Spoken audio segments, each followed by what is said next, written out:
Hello, my name is Sasha Zilber. I'm a Bitnation ambassador from Berlin, and today I'm going to tell you what the state is.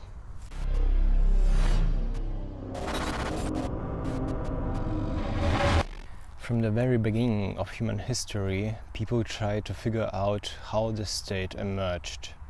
The formation in which we live today, and which is easily confused with a country or a society, is a product of a modern history. One of the most characteristic qualities of the modern state is the control over a certain territory. On this territory, there is one operating jurisdiction to which citizens obey. The ruler or the government is sovereign, and the role of the people controlled and living on this territory is determined by this sovereignty. In fact, all those who are not at the helm of the state are its property. The modern state was born in the 17th century. The key word here is sovereignty. If you think that in a sovereign state your rights and freedoms are guaranteed, remember where this term actually came from. After a long and destructive 30 years war, the states of Europe made the Westphalian Peace. They agreed on some things. The most important of them is every state has the right to do with its people everything it wants, unless it does not violate the same right of other states.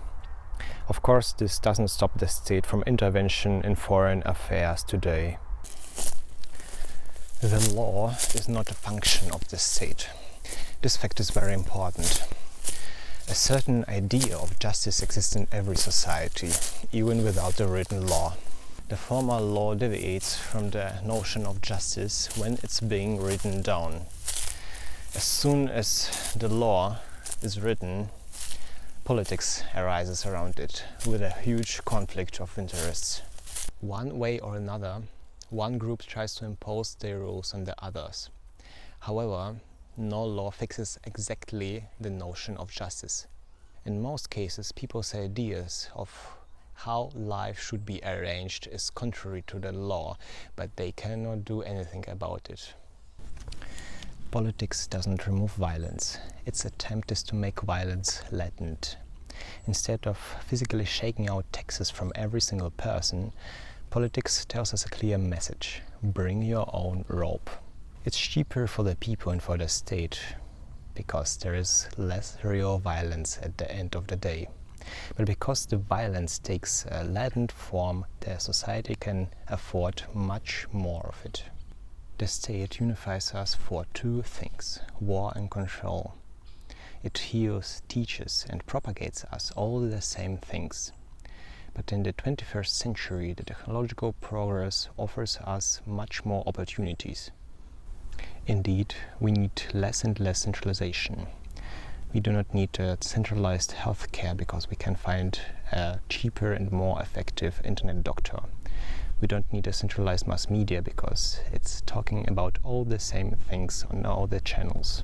We do not need an outdated and expensive public education because there is free education on the internet.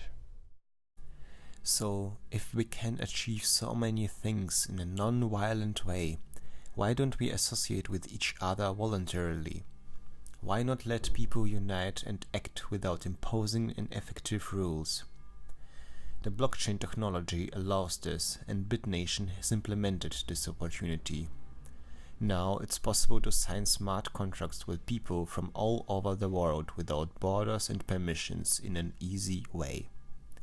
It's possible to marry on the blockchain, to find your fellows and create your own laws and rules. We call it a voluntary nation, a kind of a voluntary jurisdiction where governance is not being imposed but offered. A free marketplace where good governance services fulfill the demand of people without violence and institutional aggression. In the next episode, you will learn how Bitnation will help people where the state failed. Bye!